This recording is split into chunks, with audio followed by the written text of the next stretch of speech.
I think my heart just stopped beating. This place is just...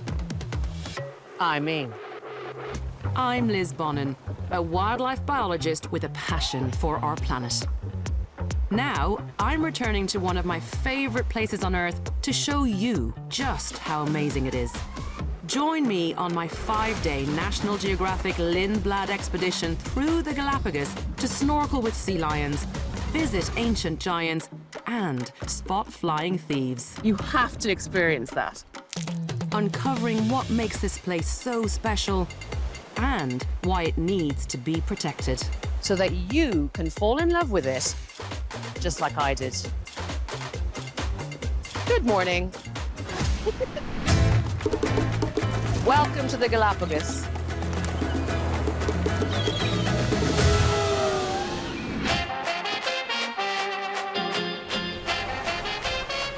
I've traveled over 7,000 miles to get here, but I'm finally here. This is Baltra Island, where we landed, and over there is the National Geographic Islander 2. It's going to be my home for the next week. I'm excited now. I'm ready to get on board. Gracias. Hola, ¿cómo estás? Because much of the team on board is local, they're the perfect guides to help us uncover what makes these islands so extraordinary. Traveling through this archipelago with a small footprint requires an adapted vessel, and this one is compact enough to reach hidden corners, letting me see, do, and learn more. First up, I'll take advantage of the open bridge policy and meet the captain. Captain. Hi. Hello. Hi. Very nice to meet you. Yes. This looks very complicated. No, it's very easy. Behind these controls is a simple mission. From reduced speed to precise mooring, these systems help to preserve the waters Captain Garcia loves. How does it feel to be from Ecuador, showing people this absolute magical place? Galapagos inspires. It's a place I enjoy. Same day with my team. My team is perfect. When you speak about Galapagos, your face lights up. Yes. This is the Enchanted Island. Oh, Captain Garcia, you describe it so beautifully. The Enchanted Galapagos consists of 13 main islands and over 100 smaller islets and rocks. Today, we're heading to Santa Cruz to find an iconic but elusive creature. First, though, we're passing an island that helped to further our understanding of life itself. It's amazing. This is Daphne Major, tiny on the map, but monumental in terms of science, because back in the 1970s, biologists Rosemary and Peter Grant studied Darwin's finches on that very island, coming back every season for 40 years. If you've heard of Darwin's finches, it all started in Galapagos. These birds played a big part in inspiring his theory of evolution. And over a century later, the Grants set out to test that theory. They discovered that changes in rainfall and food availability led to rapid changes in beak sizes, proving that animals evolved to adapt to their environments even faster than first thought. Part of the magic evoked by Captain Garcia is that here you can see animals up close. Time to step onto my first island, Santa Cruz. This is one of the largest islands in the Galapagos and home to some of its first inhabitants, who aren't always easy to find. The island's elevation and rainfall resulted in this once barren volcanic landscape becoming covered with vegetation, concealing the spiny creatures we're searching for. Fortunately, I've got some help. That's one of the burrows there. This is where they spend the night. So we know they are here. There's another one here. Look at the burrow. Beautiful. Yellow iguana burrow. But they're out of the burrow during the day. They come back around 5 or 6 in the evening, so right now, they're out and about.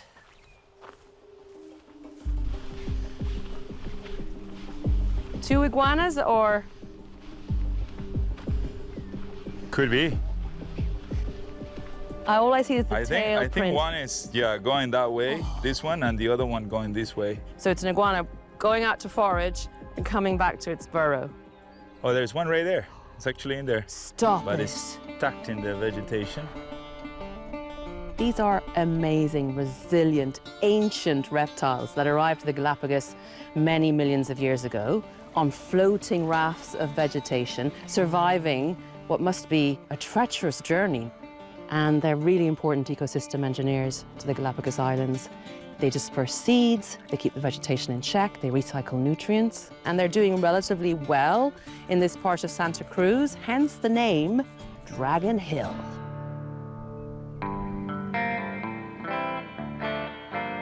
Dear future explorer, each night I'll write you a postcard to share what I've learned and why I love this place so much. My hope is that you'll be inspired to help preserve this amazing place too. Today, I was reminded that life can arrive by chance, find a way to survive, and become part of something greater. Tomorrow, I'll dive beneath the waves in search of a very graceful swimmer where the story of life's arrival here continues.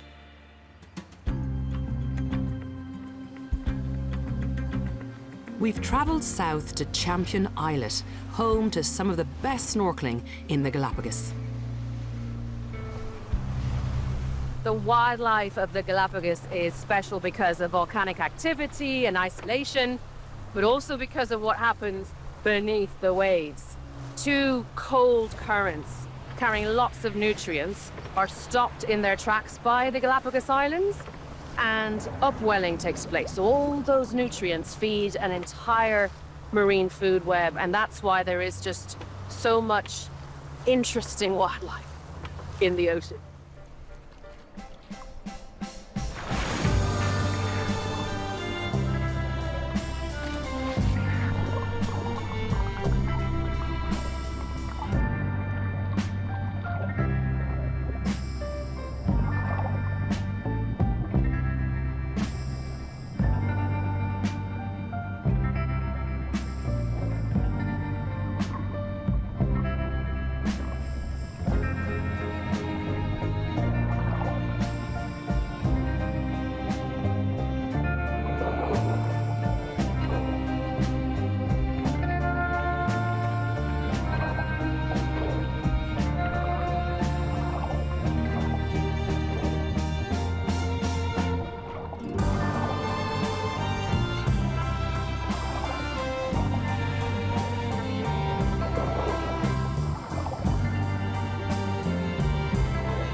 That was magical.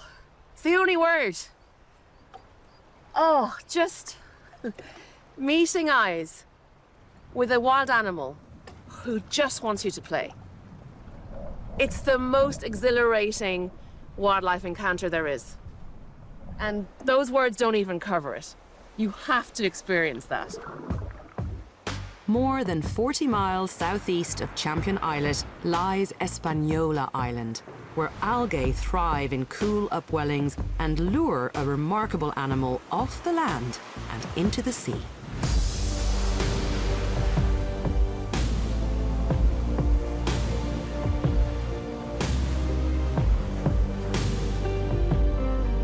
Charles Darwin didn't really like these guys. He called them imps of darkness. But you know what?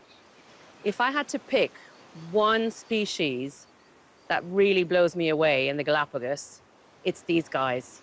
Millions of years ago, when their land iguana ancestors arrived in Galapagos, there was very little food to go around in this barren volcanic landscape. And so some iguanas started wandering by the shoreline looking for food. And then they started going into the water. And this led to the evolution of this extraordinary species, the marine iguana, the only lizard in the world to spend time in the ocean.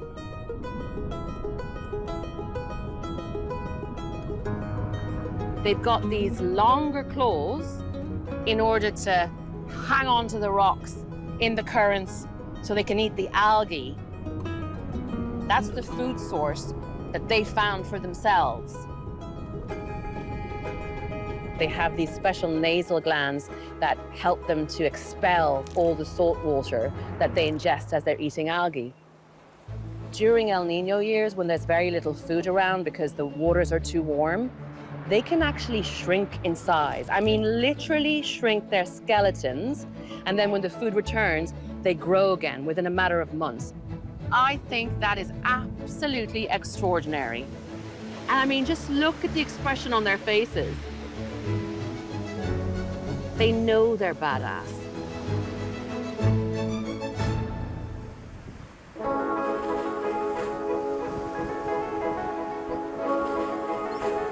The forces that shape this magnificent place aren't always obvious to see, but today I felt them. These waters pull life in from every direction, and they've pulled me into their magic too. Tomorrow, I'll explore one of the most beautiful sandy beaches in the archipelago.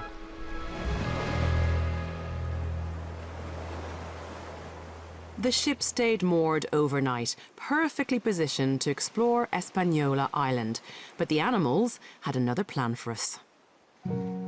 Good morning. Oh my gosh. Classic of Galapagos. They just are not afraid of humans. And especially when they're this young, they're very, very curious indeed. And so you get to witness. Oh, now you're sneezing because of all the sand in your nose. You get to have wildlife experiences like this. I think my heart just stopped beating. We keep our distance from the wildlife. You have to stay away at least 6 feet. But this absolute precious little sea lion pup who's scratching away, completely unfazed by my presence. Sometimes they just come towards you. Hello. I think it might be confusing me for a sea lion. I'm not going to take that personally. I feel crazily lucky that I'm so close to you right now. Oh my gosh. Oh my gosh. This place continues to blow me away, but that was extra, extra special. Thank you for the most special morning I could possibly have had.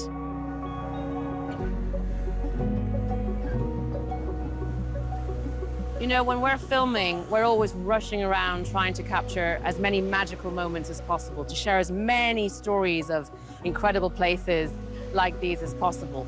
But the crew and I always try to remember to just take a moment for a couple of minutes to really connect with places filled with nature like this. And I think this is one of those moments.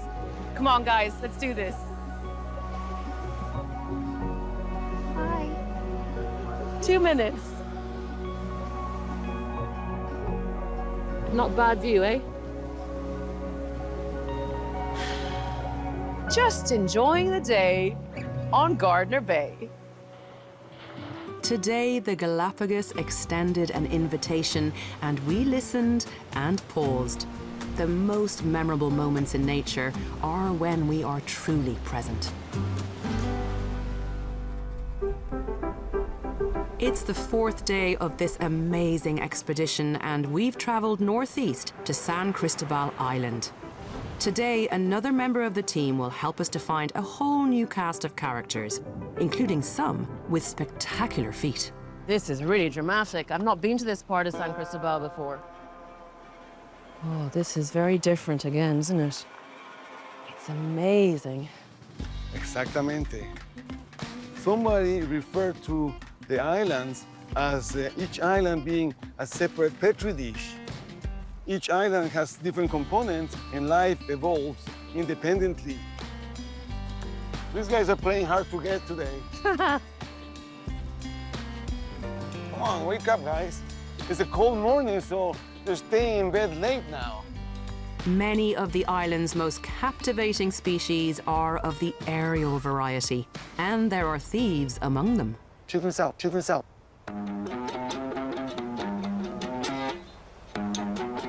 Maybe it'll land somewhere here. Oh, it's gonna land. It's gonna land right there. Oh no. And you're putting up your arm just in case it lands on your head? Whoa! Oh, it likes you, Salvador. Oh. It wants to take my hat. Okay, I'm just gonna keep my arm up. Maybe it thinks I'm a branch.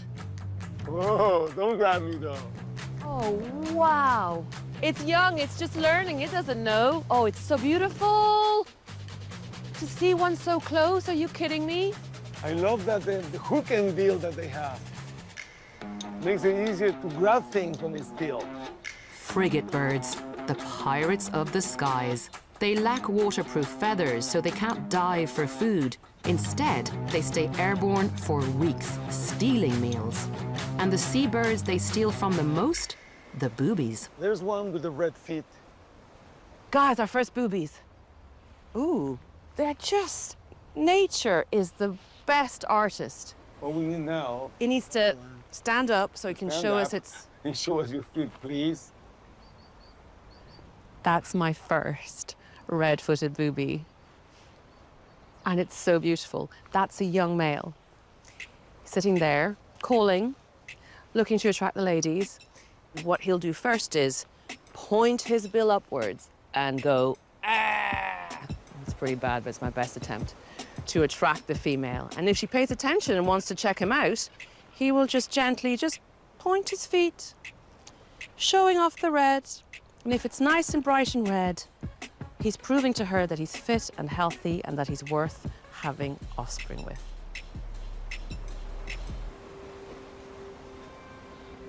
What I love about this part of San Cristobal is that you've got 3 different species of boobies, all living in harmony.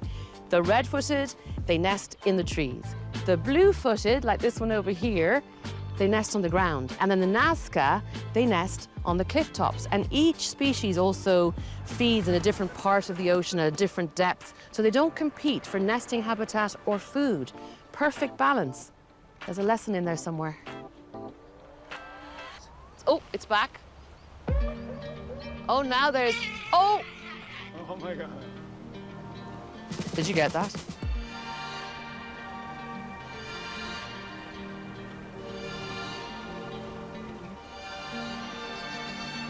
Today, we witness nature in harmony.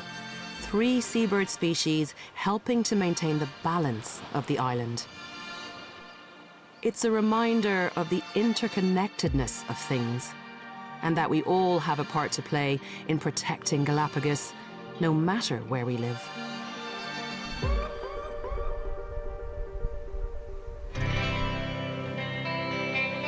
It's the final day of this unforgettable expedition, and as we disembark, the scenery is about to change dramatically once again. We're heading to the highlands of Santa Cruz in search of ancient reptiles that crossed paths with humans here centuries ago.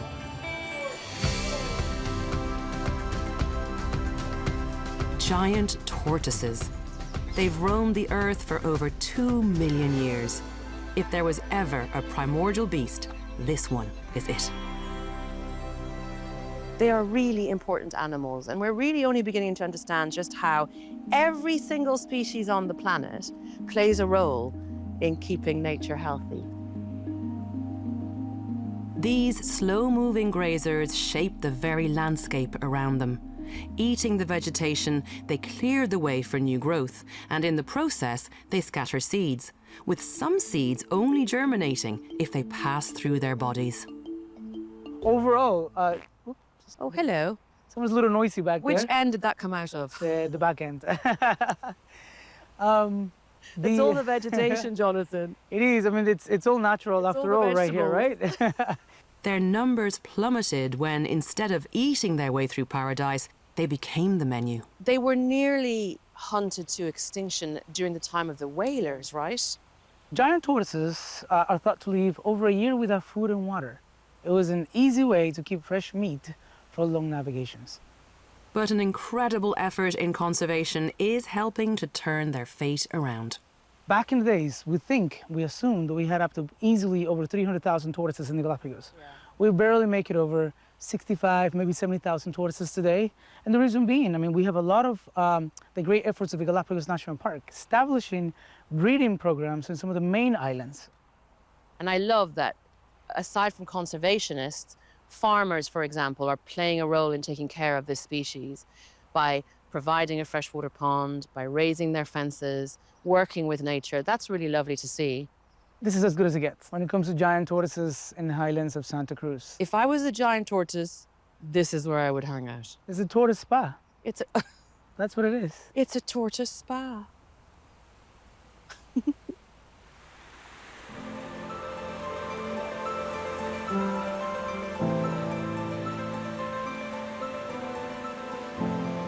My journey through the Galapagos is nearly over, but there's one last place I've always wanted to visit, so I can be part of something pretty special. In 1835, Charles Darwin walked on this very beach. In fact, I am following the exact path that he took to a very special place in there.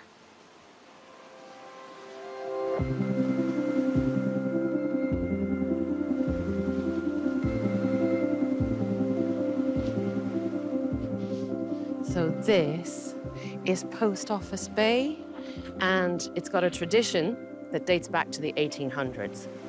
Whalers and then sailors used to leave their messages here in the hope that others passing by on their way home would take the messages and deliver them to their loved ones so they could share their stories of their adventures. And today, I get to add my stories here.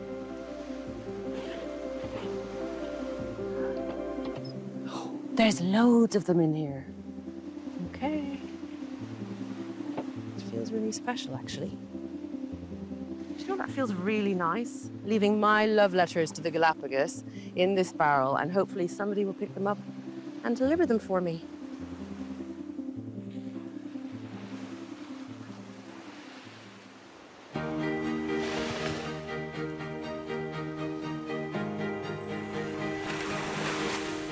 I feel so incredibly lucky to have come back here again. I like to think of Galapagos as this precious jewel on our blue planet, testament to just how resilient and magnificent nature is, always finding a way to survive and thrive, given half the chance. What I've also seen here, along with the wildlife, are some of the most extraordinary humans pulling out all the stops to give Galapagos a bright future. And we are all deeply connected to that. No matter where we live, we can play a part in making sure that Galapagos continues to be as magical as it always was. Its story is still being written, and what happens next is up to us.